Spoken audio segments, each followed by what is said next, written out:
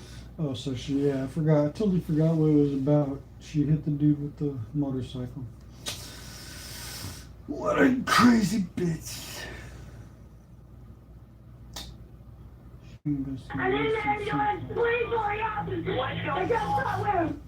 Hello, good morning. We really needed that power.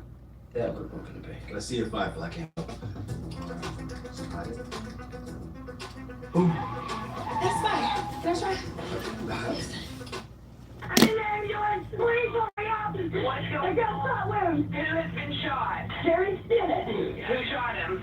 Eddie Tan. Okay, where is he now? Eddie Tan did it. Kathy Tan. Okay, where are they now? Right here. We're all here. Okay, was it an accident or intentional? Was this an accident? Okay, is that a house or a trailer? Hello? She hung up on me. She's just breathing so hard. And somebody has to just give me the phone. Dispatch urgently tries to call back to provide emergency medical instructions over the phone. Unfortunately, the caller isn't answering. Your call has been forwarded. Due to being more than an hour away from the nearest trauma hospital, another dispatcher urgently works on arranging a life flight. I need to see if Kentucky 6 can fly. We're wanting to be on standby for GSW. 104 copies. When out.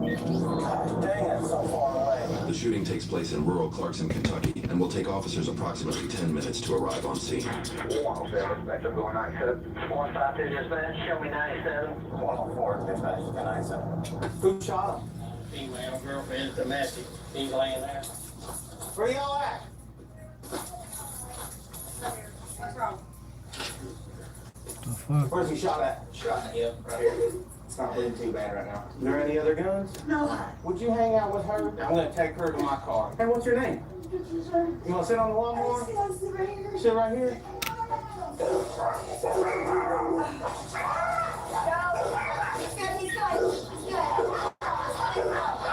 We were wondering if it's Knucklet? What's a knucklet? It came right at me. No, it's off. Knucklet? Please tell me somebody's taking care of Jeremy better than that dog. Ma'am, that dog came at me. I have to protect myself, okay? Just chill out, Blake. Since you're a law enforcement officer, will you hang out with her? I think she's a shooter. Ma'am, he'll be okay. There's a program. It's okay, bud. Hey, welcome to helicopter. Please got area back 92 on standby. From up in there, we're going to try to find you landed it out. 10-4. I'll see if I can get Clarkson to set up one. I had a really large dog come at me. Taser deployed. 10-4, the dog, exit please. Mayor, can you get your dog? I'm not gonna shoot you, man, because you're not gonna come bite me. Just put it back in the house. Just hold on to him, okay, please? Alright. Watch the wires. Hold on, let me get the wires. Yeah, it can come out. You just hold the skin and pull the probe right out. Put him right in the house and let him lay down. Man, once you got the dog in, come on out, okay? Alright, you okay? Alright. This is too much. I don't want to know that my boyfriend's okay. You want to take the lady into question for 2 or 3 days. She was containing off of who shot him. Who shot him? She shot him? Yes. Not in a accidental. That's not accidental. Did she indicate it was in defense of someone else or herself? She's not telling me what went on, what happened. He said whenever I got here, he said, I won't tell, don't tell, I won't tell. Ma'am, this deputy's gonna have you sit in his car, okay? Was that your gun? My father-in-law's deceased father-in-law. Okay. Hope you understand we're conducting a criminal investigation. Someone's been shot. You have the right to remain silent. Will you voluntarily waive your rights and talk to me? Yeah. Was that your dog? It's my son's dog. Okay. The person that was shot, who is he to you? He is my renter. She rented from me for a long time, and they got together. Well, then we moved in, and they just fight and fight. Have we ever been called out here? No? You hear? You know that we're here to help, right? Like, you call us, we'll come out here, we'll separate them. I'm not gonna put up with it no more. Okay, what led up to you shooting them today? I just got so frustrated and aggravated and just keeping on and on and on. Anyone else live with you? My husband passed away in November. I'm so sorry. We're gonna have to come down to the sheriff's office. We're gonna have to talk and do an interview. Can I change clothes? I don't want to go in my pajamas. Well, I don't want to go inside with all this dog business. I've already had to tase one dog. Can I get my purse? He tased the dog. Well, where's that dog? Is it in a cage or in a room? He's in the bathroom. Shut up. Okay. Well, let's go inside. It's not fair for a man to beat up on a human. You Look know, in my purse. Yeah, I'm gonna just double check it for weapons. I'll walk you out. Sure, my keys is in there, huh? And I think I put them back in there. I've been to my niece Amber baby shower. Oh, my wife was there today. Was she? Amber's such a sweet little girl. Isn't she? Can I take my cigarettes? Yeah. Once she's done with her cigarette, I'm gonna be taking her in the backseat of my car. Is he being life flagged down? He looks pretty stable, but with gunshot wounds, it's hard to tell, ma'am. 71 years old. Never been in trouble in my life. Did you see that? The dog? Oh my gosh, it was awful. I heard the pop. I thought you shot him. Hey, how are you? I don't want to know how Jerry is. He's fine. He's doing good. He's doing good, all right? They're treating him. He's awake and conscious and breathing. He'll probably make a full recovery, okay? Do you know that pit bull dog? Yeah. Is he really friendly with you? Yeah.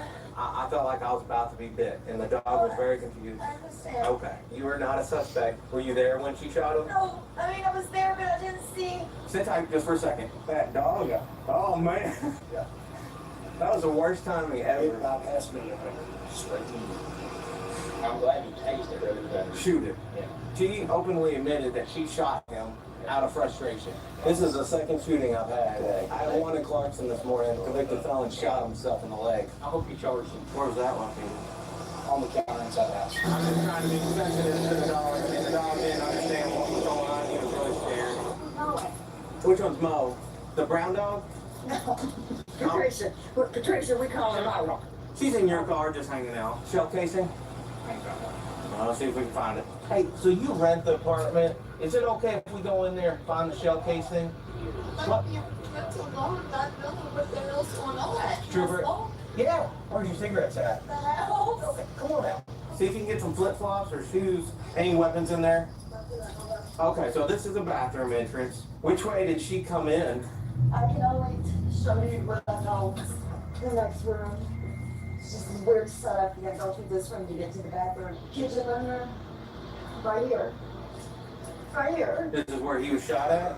Yeah. Okay. And I was over here. Were y'all in an active argument Yes. between each other? Yes.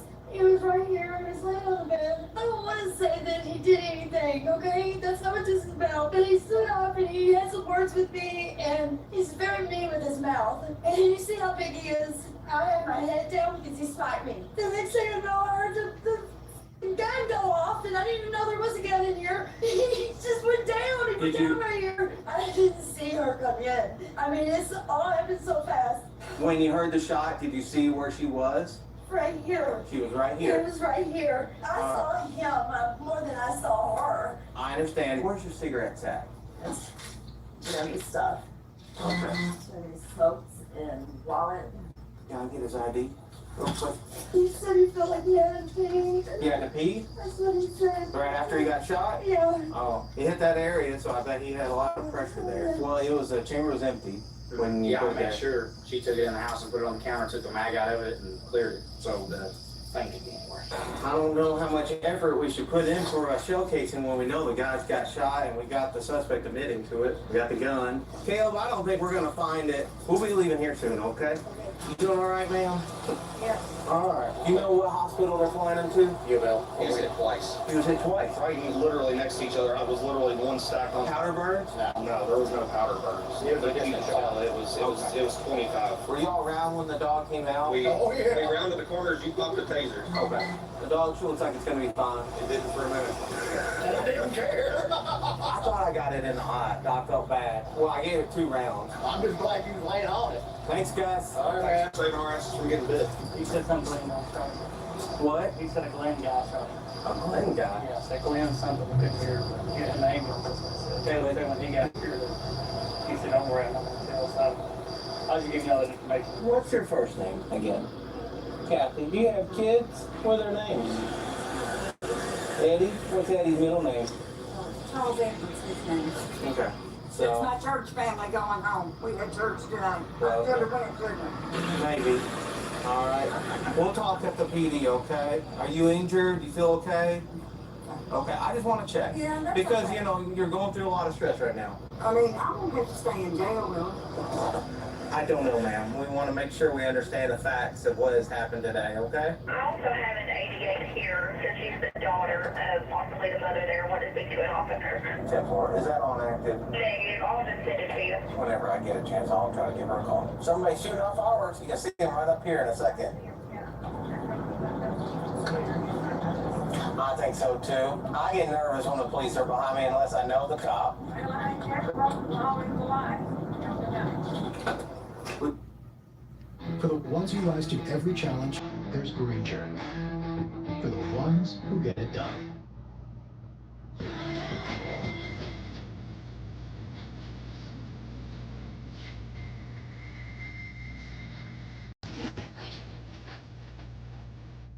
Your checking account powers your life.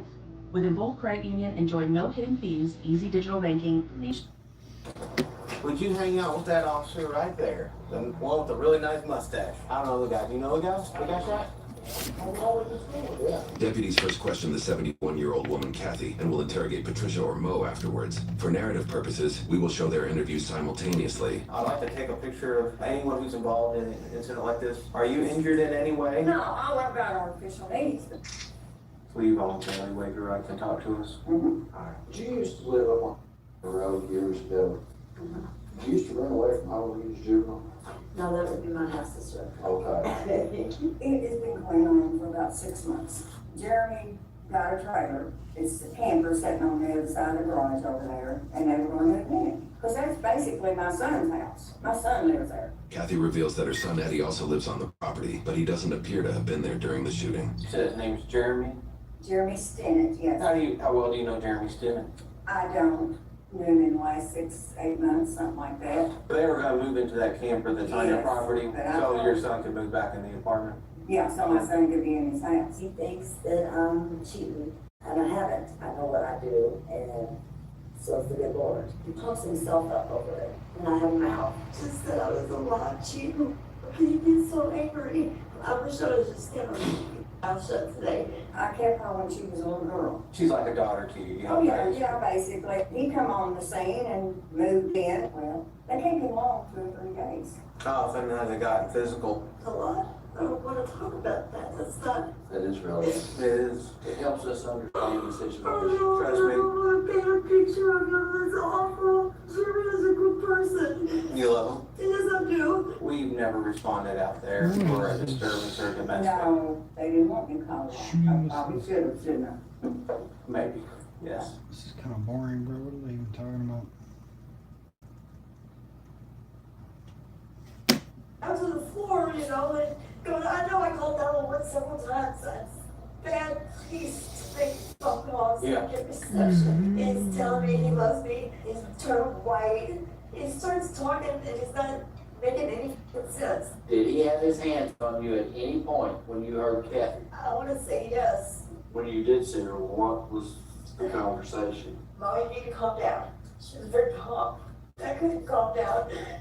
I thought he was gonna die. There's no excuse for me having a gun. I know that. I know that. How many rounds did you fire? One. Did you try to do first aid? No, because I think it's in his private area and I didn't do that. She was. Okay. Is it? He kept telling me, Mary, I need to pee. And he said, go get your shot. And I go